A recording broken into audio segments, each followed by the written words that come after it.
Hello and welcome again to another, but yet new episode of Dancing with the Baron. My name is Eric Saturn, and I'm going to, as always, whenever I start out something new, going to give a classroom portion so that people have a better understanding of how things are created, how they developed, everything like that. So I always like to create a baseline, and a classroom environment to me is always the best. So this is going to be probably a little boring because it's just classroom, but I want you guys to get a good understanding right from the start. So today we're going to talk about two things. We're going to talk about the triangle of how dancing, music, culture, and geography affected each other. And then we will go into a timeline of dancing. Now, this is one of the things that to me is always the hardest and has frustrated me, because dancing that we know about in medieval times was extremely late period. There was stuff earlier. There was always earlier stuff, music, dancing. Problem is, it wasn't written down. And I'll get into that when I start talking about the triangle aspects of things. So this is why trying to explain something to me is like a shotgun effect. It's like here, here, here, here, here, here, here, yet it all connects. And it gets a little frustrating. So I'm going to try and give you the basics, and for the follow-on classes, we're going to go into the specific steps, and then we're going to break it down even more to specifically dances that are line dances, dances that are circles, dances that are squares, and the fourth, which is pretty much just I call miscellaneous, because it kind of does different things depending upon your geographical area. So we'll get started. Now, as I say, I call it the triangle of dancing, okay? And it comes down to three areas. All three areas affected each other, and when we start talking about the timeline, you'll understand when I start referring back on how it shifted. So, you have, we will go dance right here. Now that can be not just dance, but the dance steps, the formality, everything like that, okay? We also have what I'm going to call the C and G, culture and geography, okay? A dance that was done in England or Paris or Italy was done three different ways. So geography affected it. Since geography affected it, it changed some of the dance steps. It might be called the same thing, and like I said, when we start talking about other things, you're going to see how wording was different, how it was put in. So a French version of it says this, an Italian version of it says something else. They're still supposed to be very close to the same things, just in their culture and in their area, the dances were performed slightly different. And of course, you have music, okay? What we're going to do right now is we're going to discuss a little bit more about each area, okay? Music. How did music come into play? From the earliest form of 3000 BCE onward, most music was done by the voice. So there was singing, rhythmic songs, kind of like rhyming, everything like that, bit of poetry. So the first type of music was always the voice. Then, so we'll start with voice. The second thing that really came into play was percussion or drums. So there was a lot of beating. So, then there was the addition of other drums. So you had a bass, you had a much more energetic, we'll call it tenor aspect. So they built off each other, made the dancing more energetic. Then you started getting into, oh, I wrote this drums. We're just gonna call it drums. Then 3 started getting into flutes, stringed instruments such as guitars and fiddles. Then later on, you actually got into brass instruments. So we'll just say, classify it.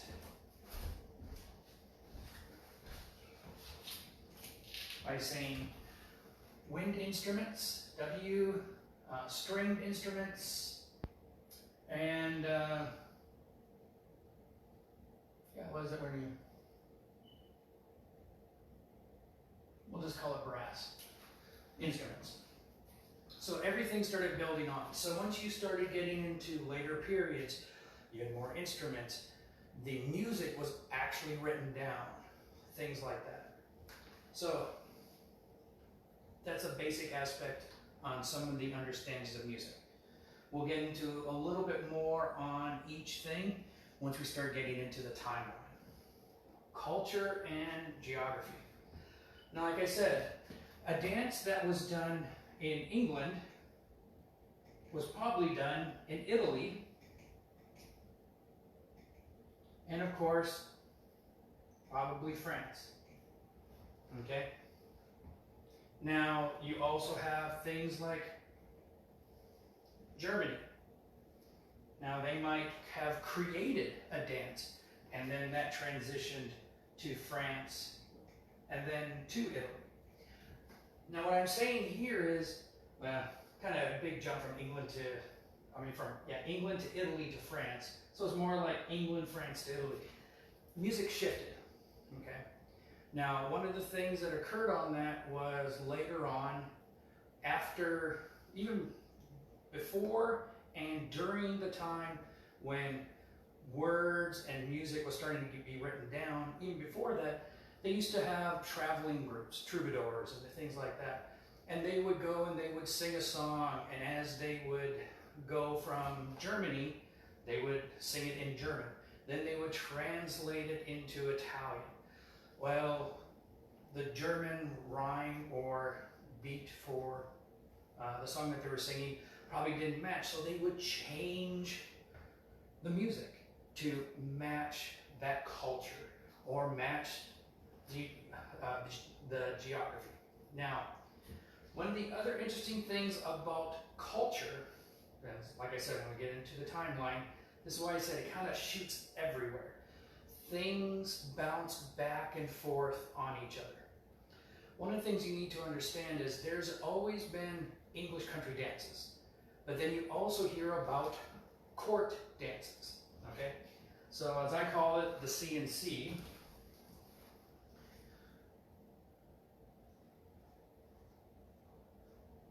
country and court. Many of the dances that was done both by peasants and by royal people. It was done almost the same. Some of the footwork would be different. So some of the dancing would be affected. The music would be affected. So this is why I say this is where you need to understand how all 3 of these affected everything else, okay? So same thing for dance, which country and court brings us straight up to the dance. In general category terms, a lot of it was the same, but you did certain things different. You might dance, let's say, the Saltarello, and someone's barn. And you danced it and it was like, hey, this is great, da da da da. And a lot of the steps were the same as the Saltarello that was done in court. But in court, it was done more refined, more prospered, not so wild and crazy. The music would be slightly different, everything like that. So the dance steps would start to change, okay? And this is where from the dance steps is why I'm going to go now into the timeline, Okay, so that's why I started with these. Go to the dance, go to the timeline. Once I start doing the timeline, I will start referring back to these again. Okay, so the timeline. Please bear with me again. We're going to break it down into a general structured order.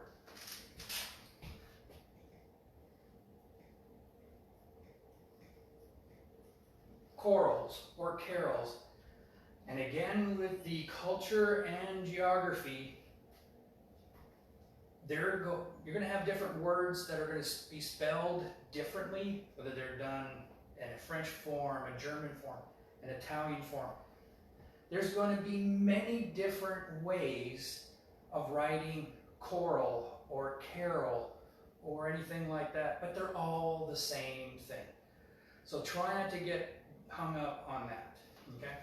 So we have choral, like I said. That started around 3000 BCE, before Common Era. Excuse me. To right around 1300. I'm not doing money. What am I doing? So, because that is when we really start having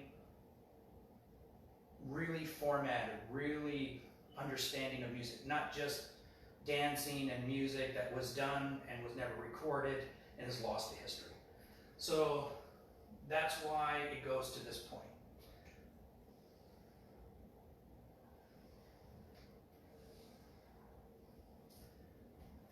Now, there is another type, and that is Moorish.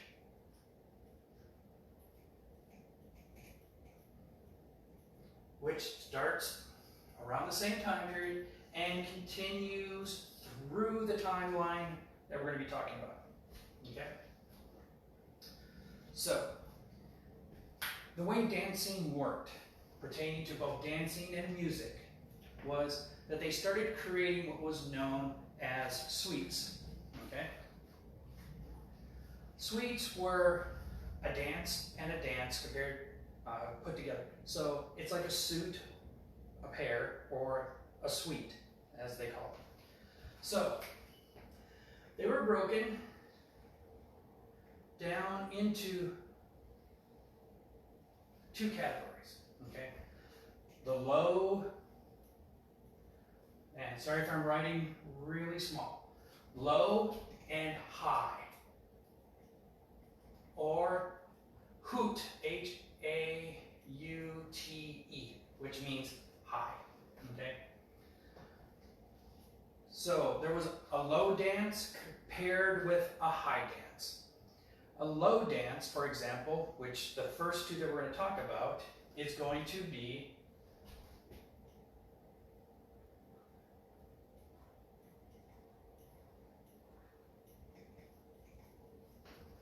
estampe. What is estampe? Estampe occurred between 12th and 13th to beginning of the 14th century. Okay. Why was it called estampe? Because you stomped your foot. Okay. There was essentially a key aspect that classified some of this stuff. So estampe meant stomp.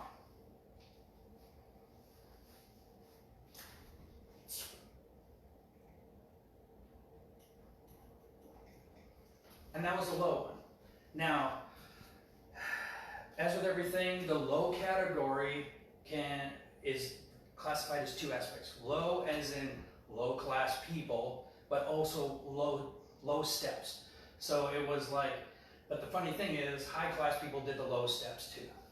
So it gets very confusing. So instead of just going big step, they would just keep their feet close to the ground and do a little move, and then add a stomp in it. Okay? So that's why it was called estampe. Now, the high one, or high leg, high speed, a lot faster movement was called, spelling it wrong, right from the start.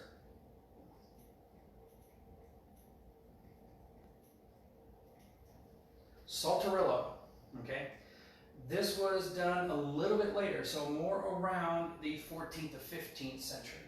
So these two were suites together. This, of course, Estampe started, and then they paired it with Saltarello. Now, as with everything, these are not straight comparisons, okay? They're sliding comparisons. So Estampe started, Saltarello was added, and it shifted down and was blended with the second set that we will talk about soon.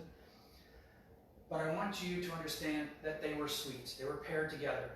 And this is my explanation to you so you can have a better understanding on how it was done. Now, the suites, correction, one more thing. Now, the Saltarello had a very specific thing, and that was a leaping. Oh, so bad with spelling today. Leaping step. So you had one that was a stomp, and then one that had a leap. This one started around 12 to 14, 15. This one was more around 14 to 15. So started, paired together, low, high. So that is essentially the first set of dances, the first suite of dances. Then later on, okay, around 15th to 16th century, okay, so the next set, okay, you got what's known as Bassa. Now, some of them spell with an A, some spell it with an E. I'm just going to spell it with an E. And then the next thing that was added to it was the Tour. T-O-U-R. Make sure I spell it right. Yes. D-I-O-N. Okay. Make sure I put the line right there. This was, again, from mid-15th to late 16th century. Now, as I said, the Saltarello was later on. So some people, and I'm not trying to confuse you, okay? These two were suites, okay? But sometimes you would dance a Bassa dance with a Saltarello as its suite, okay? Because the Tour was developed after the Saltarello. Okay, make sure sorry, this is very complicated, so I have notes. This one was more gliding, okay? Still a low dance, so a little bit slower, low to the ground, so it was gliding steps. Okay? The Tourden was much faster, okay? Tourden is a French word which means twist. So this had twisting movements, such as, and you're going to see that when we start doing some dances, you're going to see as you're going sideways, you're going to be doing this. So this is why I break it down into understanding how dances worked, understanding the timeline, and then the actual dance categories themselves. Because I have gone through many a time, I've danced many, many years. And when they say, oh, we're going to do Jenny Pluck prayers, great! Can you tell me the first 4 steps again? Because that happens a lot. Because you can't, I have trouble classifying them unless I know, okay, Jenny Pluck pairs, 3-person, in a circle, got it. And that's how I have to really classify. So at that point, I know roughly it's going to be a circle dance. I need 3 people. There's only 4 dances that I know that has, I'm just giving you examples, not specific.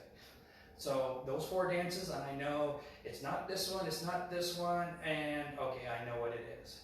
So it's much easier at that point to teach a dance when you totally know, instead of just totally memorizing the dance, putting it in some type of category. And I want you to find your own category that is the best way to figure this out. Okay? Getting back to here. So, the Bossa and the Torten. Okay? Now, this is where what I say is a transition between most English country dances and court dances. Because the next thing is a pavane.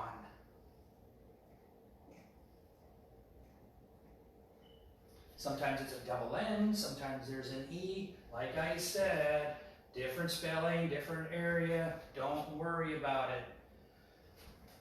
From the pavane, the high end was called a galliard.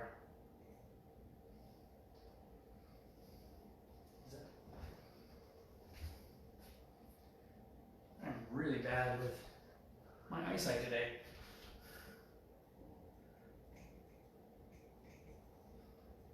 Now, as with everything else, they can do some crossover on the suites, and that's fine. There is no solid, this has to be cited with this. It's just the fact that there was always dances that were suites. So there was a slow dance, a fast dance, and a slow dance, and a fast dance, and a slow dance, and a fast dance. And then maybe they would add a third dance that was a different type. And that would, we're not going to talk about that, but usually if there was one other dance, and then they'd go back to slow, fast, okay? Now, the interesting thing about pavanes, they're almost exactly like bossa dances, except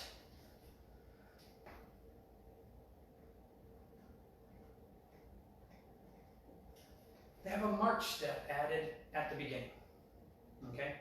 And what was that? Okay, this is where a lot of the dances became very courtly. And that means in front of royalty, lots of people, to include dance masters, okay, would start teaching very specific dances. And we'll get later on, we'll talk about all the major ones, Arvo, Playford, Greeley, all these other things, okay?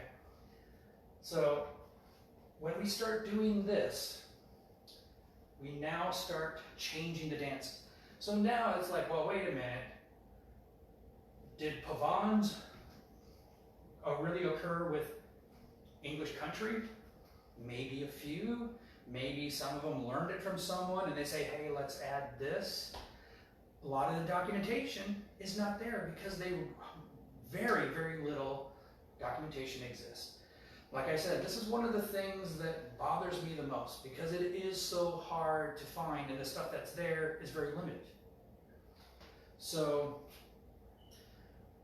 the pavane was much more of a transition, but it's still a change.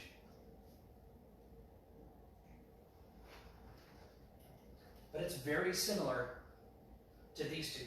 So sometimes these classifications are, well, it's this. Well, no, it's actually a pavane because there's a march in front of it. The march was done as a way of entering into court, into the dance hall, to nice and relaxed, but it was very formal, like a march. And then when we do the dance steps and everything like that, we'll show you the different ways of actually marching in. There's mainly 3. Forward, forward and back, and forward with a turn. Now the galliard.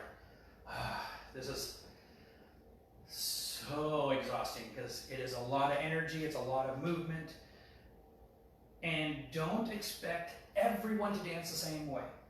Some people don't have the ability, so they're like, oh, well, I can't do these high kickity things. That's fine. There's other dance steps you can do in lieu of other dance steps. So everyone can still enjoy.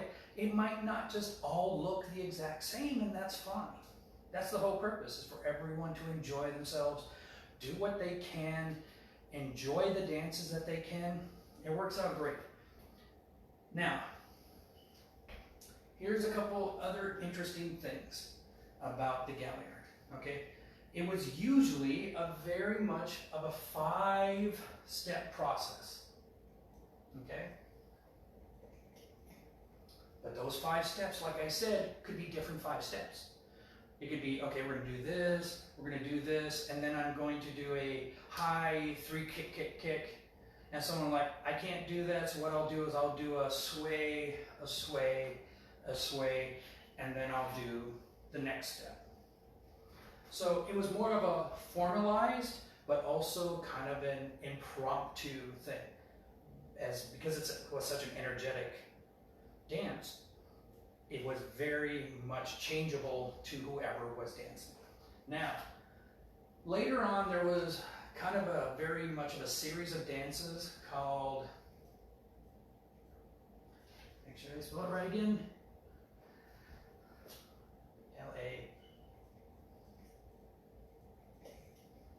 La Volta.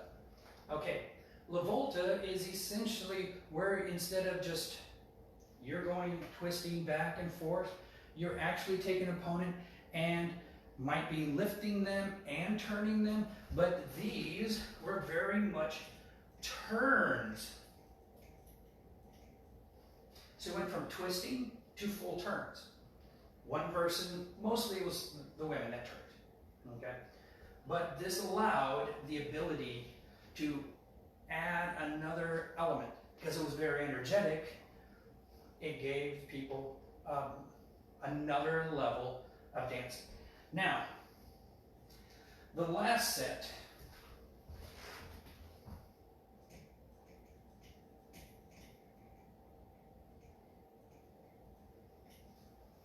Allemande, which are German word, okay, very late period, 16th century. It was very much of like a dance aspect, but it was different steps in it. So they elevated the march element, is about the best way to put it. Okay. Then you also had the quartet, which you don't really hear very much about. Because, well, everyone just really loves Galliard and the basic dances. Okay, now this one was very much specifically a running and jumping steps.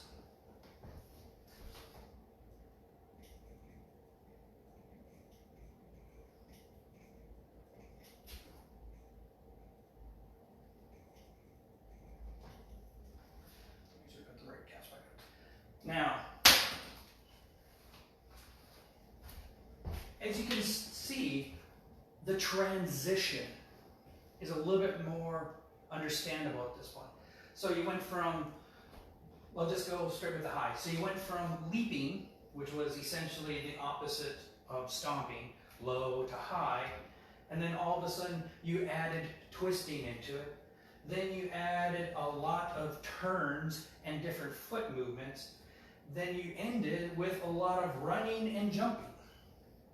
So if you do a dance, say you've been dancing a few times, once you understand the basics of this, say you do a dance and you're like, okay, da da da, and you're like, oh, I'm doing a lot of running and jumping, so I'm doing a late period dance in the quartet category. That's the whole point. Or if I say, okay, we're going to be doing tordens, all right. We're going to be doing a lot of body twists. You start able to understand the major general classification. It's not set in stone, as I said, but it goes back and forth on how things occur. So now we're going to go, and after this, you really went into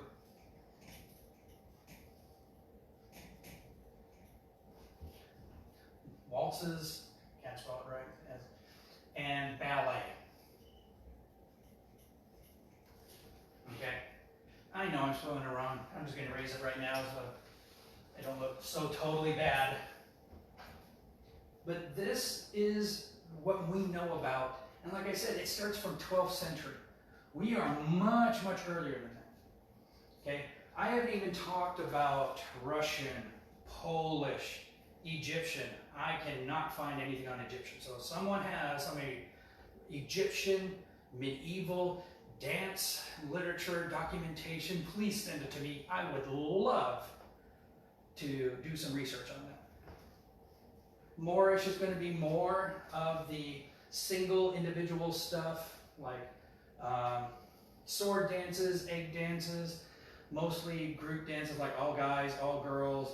There's one where it's the veil dance. So a lot of it was still very independent. Choral dances were things like, might go around a Christmas tree, way back then, just a fir or a pine tree, singing. Maypoles are essentially in both categories. Things like, because those are way early, like I said. So as you can understand, hopefully now, a better understanding of the timelines, how they started developing, and then as they started developing, they started writing it down, they started having official people like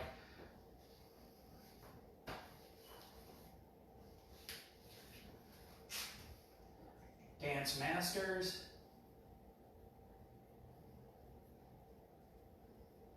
that would teach professional people at court.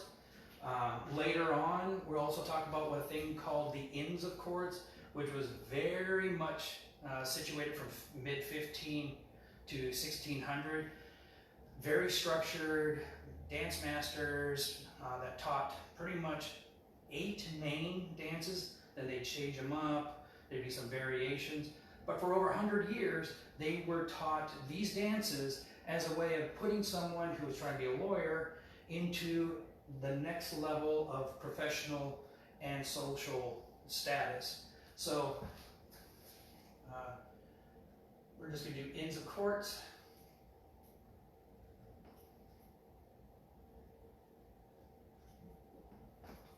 So they become much more structured. Let's talk a little bit more about music again. During a lot of this time before the 12th century, okay, there was a lot of restrictions, okay? The church banned a lot of knowledge, a lot of learning. Very few people were allowed to read, except the people that were in monasteries and everything like that. And music essentially was pretty much banned. You were not allowed to have an instrument, you really weren't allowed to play. But music, as I said, was the first category, was voice. So this is where you get a lot of the Gregorian chants, everything like that. Now, a little side note about Gregorian chants.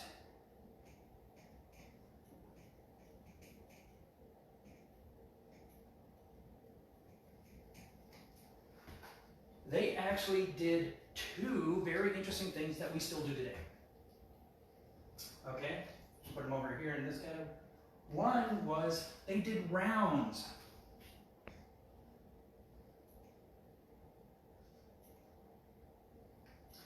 So you would have a whole bunch of people, and someone would be singing, "The wheels on the bus go round and round, round and round." And then someone else would say, "The wheels on the bus go round," while the other one was singing. They did rounds. They created rounds. They would also have multiple stories being told at the same time.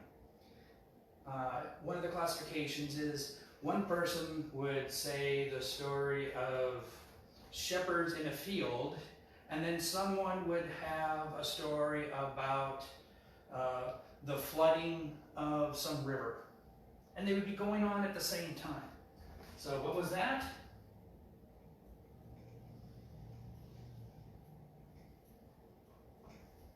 They did mashups. Crazy that is what we still do today, and that's what's done a long time ago. If you think, wow, that's interesting, it's the same thing over here. Would you believe for Galliards, people are doing Galliards nowadays? Yes, they are. Okay? A lot of stomp dancing, or I think it's called stomp, it's where they do a lot of dancing with kicks. You can see them doing that over 80s music, 90s music, kind of revitalizing, and they do a lot of kick. Sort of another version of it is Every Day I'm Shuffling. Oh, I think it's called shuffling, not stomping. Shuffle dancing. Shuffling is a Galliard.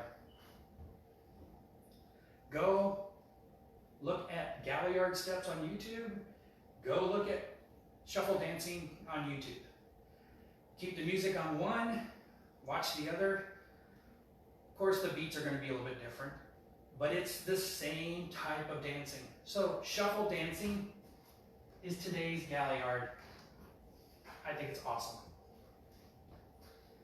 Pavans are done even today as processions for weddings, processions for graduation, everything like that. Now, they pretty much go much more at a steady pace, but it's essentially, it is a march forward in a nice, professional manner. The stuff we learned way back then is still being done today. And like I said, all this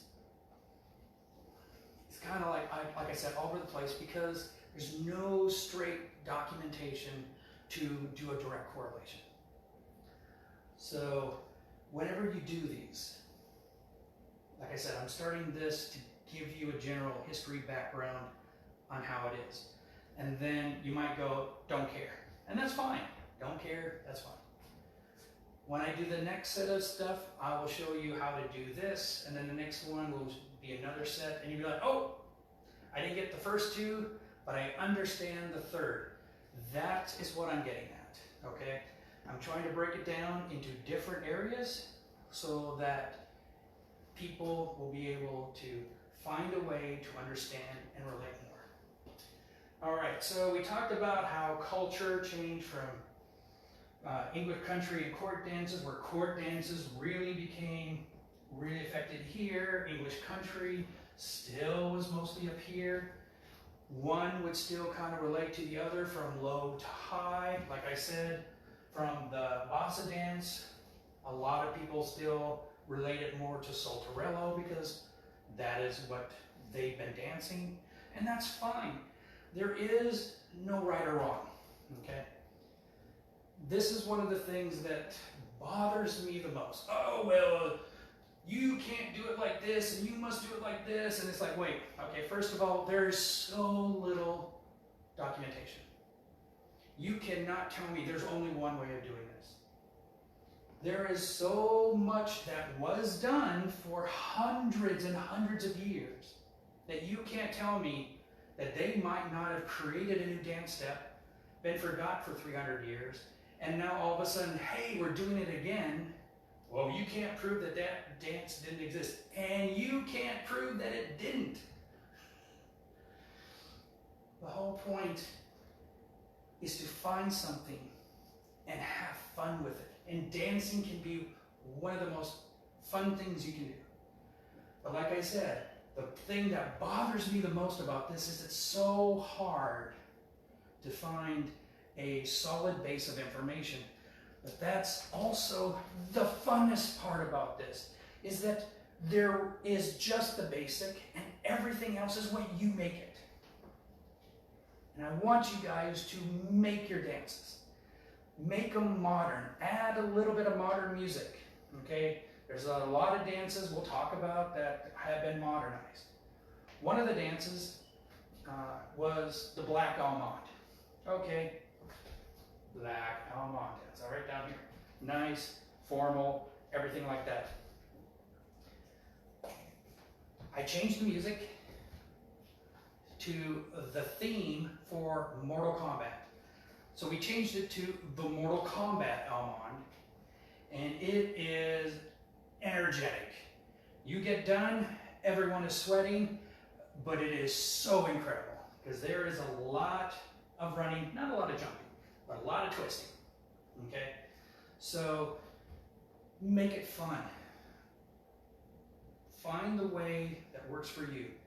Find the dances that you can remember the most, or the ones that you like. You know what? I really enjoy the pavans, but my hip and knee just cannot do the galliards. Then you can't do the galliards, that's fine. There's nothing that says you have to.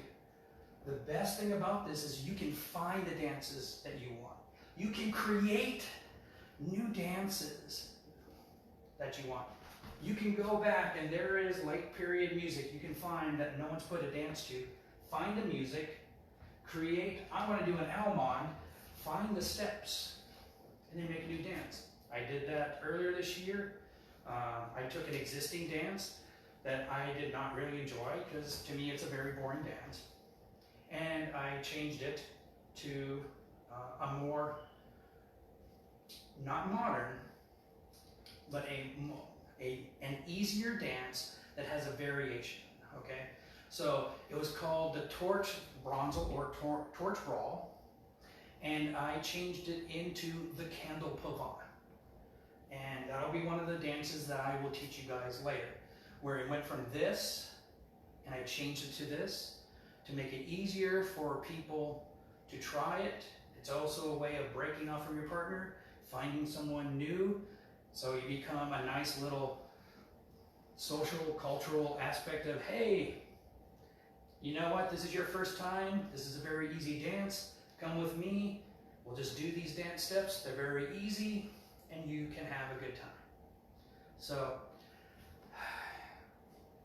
I'm going to stop right here, even though I have a lot of stuff. But I want you guys to understand how certain things related, and then how it transitioned from all right, we're going from here, but we want to make it more courtly, so for the culture and everything, so we're going to change this to a march with an additional dance, and then at that point, the music's going to be the same, or we're going to slow it down to include an intro for better marching. This is how things worked. It's not the easiest to understand, and like I said, a pavan in England is different than a pavan in Italy, definitely different than a pavan in Germany. Germany created the Almonds because they wanted something different, and then the Almonds transitioned to other areas. But you're going to have essentially the key areas, and that's one thing that will help. Germany, French, England, Italy are the four big areas.